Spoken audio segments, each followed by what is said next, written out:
वृंदावन में फिर एक पर्वत पर नगर वसाया था जिसका नाम है नंदगांव। यहाँ मैया यशोदा लाला को समझा रही हो, रे लाला मैं तुझे मथुरा नहीं जाने दूंगी। भगवान बोले अरे ओ मैया क्या करती है, मैं आज जा रहा हूं परसों लौट के आ जाऊंगा, जाने देना। बोले नहीं लाला, तू अगर चला गया तो ब्रज के लोग कहा करते हैं तू देवकी का बेटा है। लाला अगर तू मथुरा चला गया तो यह सत्य हो जाएगा, तू मेरा बेटा नहीं है, तू देवकी का ही बेटा है। भगवान छाती से लगाए के बोले माँ क्या बात करती है। अरे नहीं लाला, अगर तू जाना चाहता है ना मथुरा तो एक छोटा सा मेरा काम कर दे। क्या? तू मुझे भी और बाबा आनंद को लेके चल, दास और दासी बना के रखना लाला, मैं भरपूर सेवा करूंगी, बच्चा मुझे छोड़ के मत जा। यहाँ महाराज इतने लोग बैठे, आप कहीं रिश्तेदारी में जाइए, 4 दिन रुकना, 5 दिन रुकना या 10 दिन रुकना, और फिर जब वापस घर पे आते हो ना तो थोड़ा हृदय विदीर्ण होता है, कहीं ना कहीं तकलीफ होती है। और भगवान तो 11.5 वर्ष तक, भगवान 11.5 वर्ष तक ब्रज में रहे हैं, उन ब्रज की गोपियों को कौन समझाए। एक बात कही है ब्रज की गोपियों ने, हे कन्हैया हमें पता है आप मथुरा क्यों जा रहे हैं।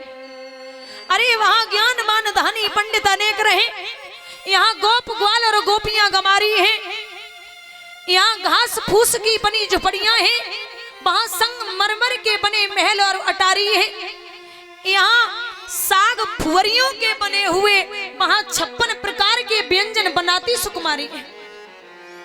हमें पता है आप वहां राजाओं की तरह रहेंगे, लेकिन कृष्ण मैं आपसे निवेदन करती हूं, अगर हमने जीवन में कभी भी आप इतने बड़े हो गए हो, अगर कुछ भी कहा हो तो मुझे क्षमा कर देना। मैया यशोदा जवाब दे रही, लाला अगर हमने तो से उंगली भी लगा दी हो, थप्पड़ मार दिया हो तो मुझे क्षमा करना, तू मेरा बेटा है, लाला मुझे छोड़ के मत जा। भगवान घुटनों के बल बैठ गए और घुटनों के बल बैठ के बोले मां तू चिंता ना कर, आज जा रहा हूं परसों लौट आऊंगा। यहां तक महाराज गाय बोल नहीं सकती, दादा गाय बोल नहीं सकती, लेकिन उन्होंने अपना भोजन नहीं किया, बछड़ों ने अपनी माताओं का दूध नहीं पिया, मानो उनके मुख से ये निकल रहा हो कि कृष्ण कब आएगा। वो हालत है क्योंकि भगवान मैया से छुप करके बछड़ों को खोल देते थे, पूरा दूध गायों का पिला देते थे। आज बछड़े और गाय रुदन कर रहे, पशु पक्षी के नेत्रों से अश्रुधाराएं बह रही हैं, बड़ी बुरी दशा है। महाराज शाम हुई, भगवान सेन कक्ष में लेटे, लेकिन नींद कहां आए। मैया घुटनों के बल, दादा मुंह के बल खम्मे का सहारा लेकर के बैठी हुई, रात्रि के 12 बजे हुए, भगवान मैया की छाती से लग के बोले अरे ओ मां क्या करती है, तू पागल हो गई है क्या? अरे तुझे लगता है कि कृष्ण तुझे छोड़ के कभी जाएगा? अरे निवेदन मां जाने दे मुझे, रुला मत। मैया यशोदा ने जवाब दिया, बच्चा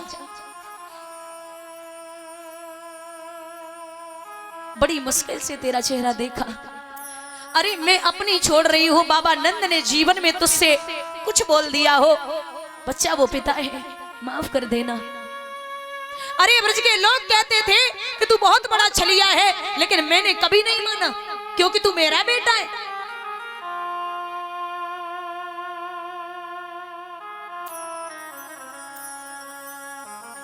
महाराज वो जगताधार परमात्मा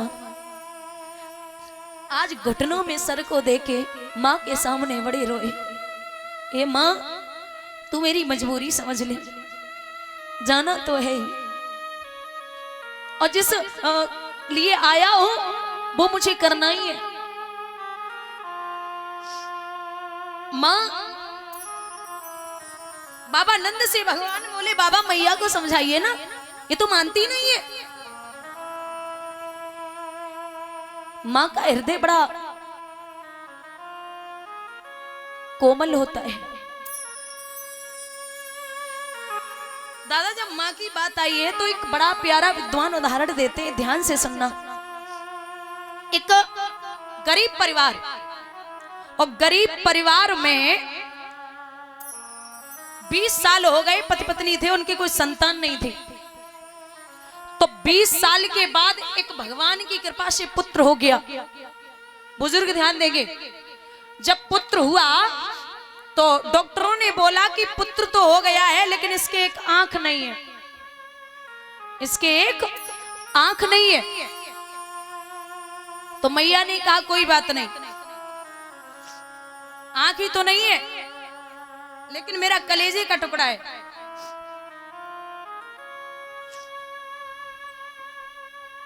लेकिन डॉक्टरों ने एक बात और कही है कि अगर कोई एक आंख अपनी दे दे तो ये ठीक हो जाएगा।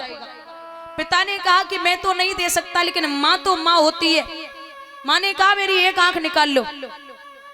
बच्चे को दान की, धीरे धीरे बच्चा बड़ा होने लगा। 1 साल बाद ऐसा हुआ, जो वो माँ थी उसके जो मतलब जो स्त्री थी उसके पति का एक्सीडेंट हुआ, वो खत्म हो गए। वो अकेली बची और उसका बेटा। 1 साल हो पाई थी, वो पति खत्म हो गया। अब धीरे धीरे वो अपने बच्चे को पालने लगी। जब बच्चा पढ़ने लायक हुआ तो स्कूल में एडमिशन करवाया। लेकिन जब भी वो माँ अपने बच्चे को छोड़ने जाती थी तो थोड़ी सी वो माँ सांवली थी और अब बच्चे को आंख और देती तो कानी भी हो गई। जब भी छोड़ने जाती तो बच्चे जो साथ के थे लड़का जो था उसके जो दोस्त मित्र थे वो कहते थे क्यों रे ये तेरी माँ है? बोले हाँ। इतनी काली सी कुरूप, ऊपर से कानी, तो अपनी माँ से बोल देना कल से तुझे छोड़ने ना आए, पूरा दिन खराब जाता है। बच्चा वापस आया, बोला मैया कुछ कहना है? बोले हाँ बोल लाला, तेरे लिए तो जान भी हाजिर है। माँ एक काम कर, मुझे कल से स्कूल छोड़ने मत जाना। क्यों? मेरे मित्र बोलते हैं कि तू कानी है और कुरूप भी है, मुझे शर्म आती है। ठीक है नहीं आऊंगी, लेकिन अच्छे से जाना और अच्छे से वापस आना। ठीक। धीरे धीरे और बड़ा हुआ। जब हाई स्कूल में 10वीं क्लास में पहुंचा तो बाहर गया पढ़ने।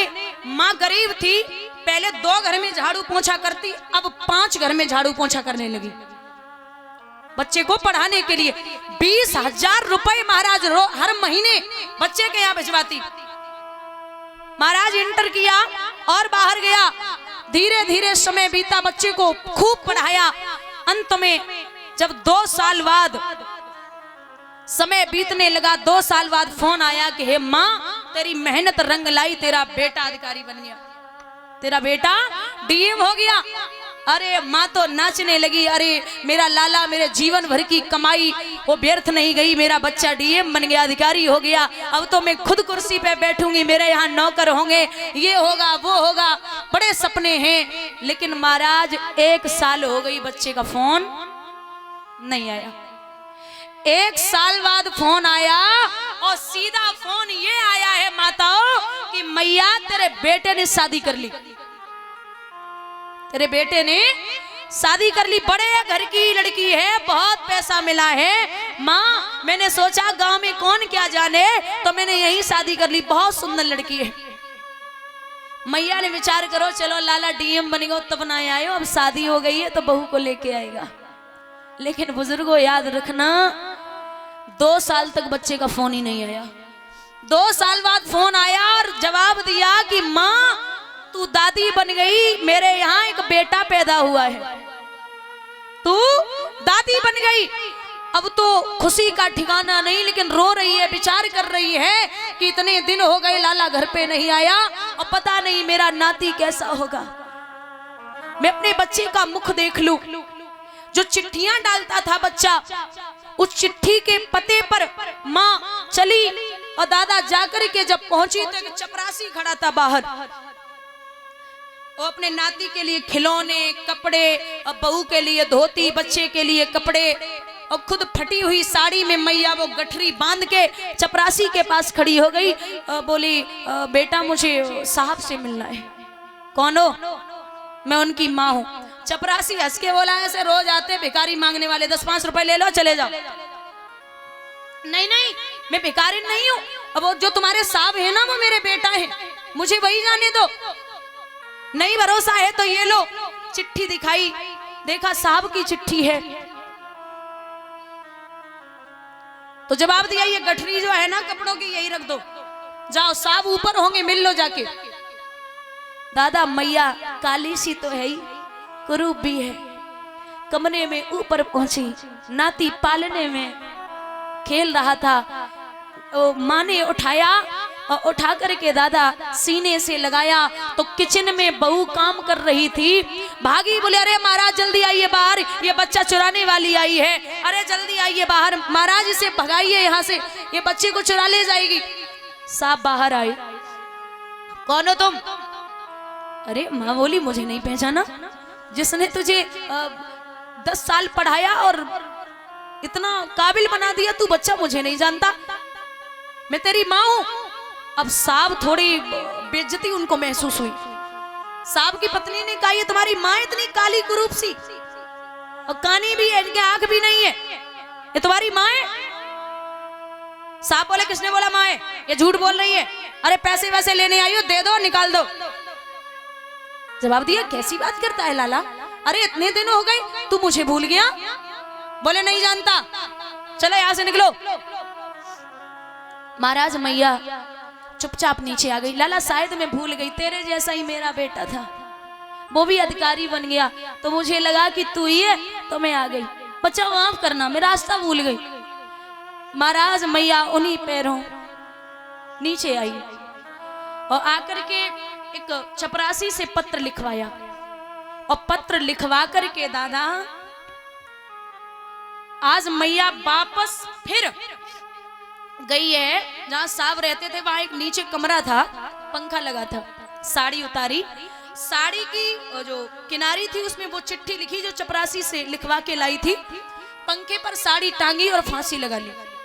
साहब नीचे आए, देखा सामने वही महिला है जो अभी आई थी, मां बोल रही थी। साहब ने देखा फांसी से फंदे से नीचे उतारा, मां मर चुकी थी।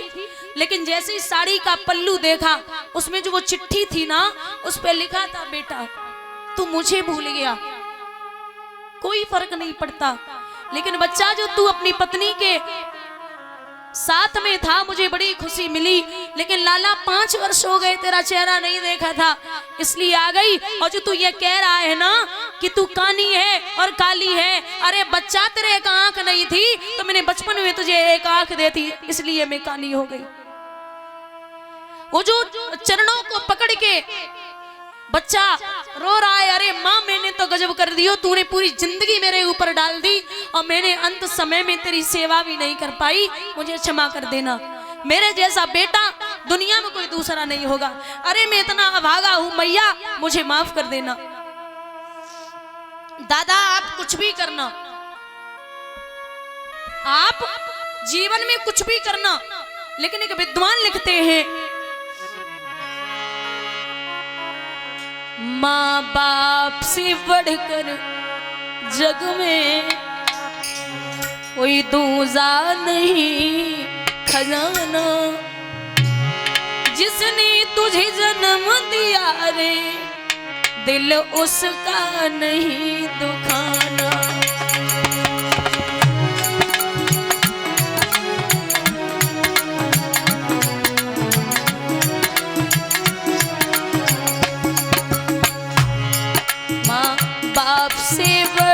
बढ़कर जग में कोई दूजा नहीं खजाना, जिसने तुझे जन्म दिया रे दिल उसका नहीं दुखाना।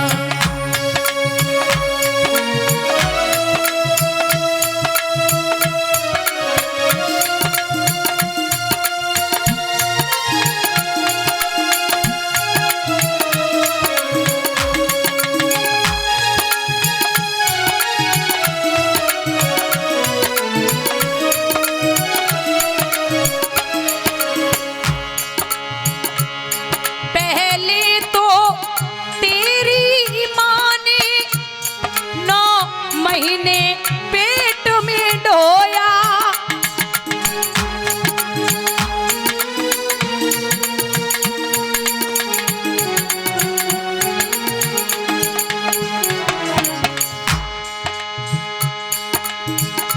सीने का दूध पिलाया जब जब बंदे तू रोया।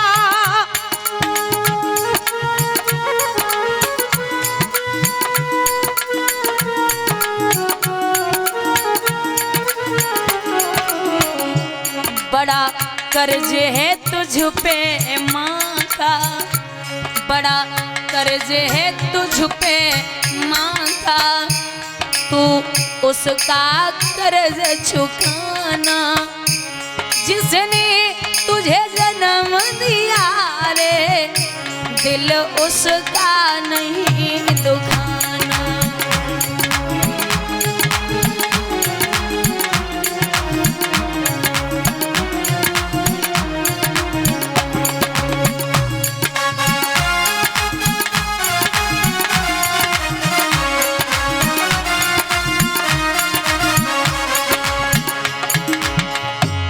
दिन रात तो तेरी माँ ने बाहों में तुझे झुलाया।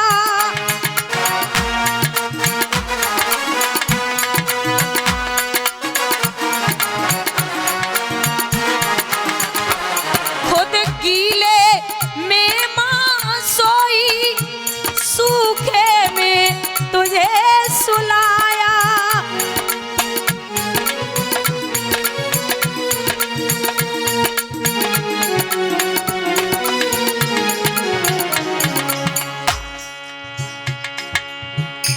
कोई दुख देना ना माँ को, ना माँ को कभी रुलाना। माँ बाप से बढ़कर जग में कोई दूजा नहीं खजाना।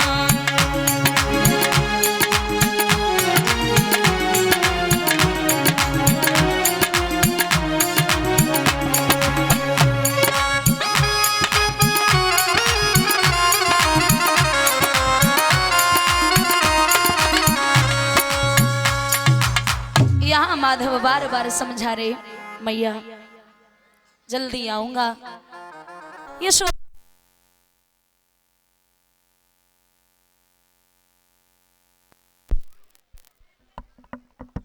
हेलो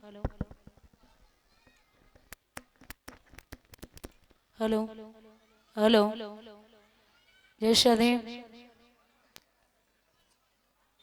मैया यशोदा बड़ी परेशान है।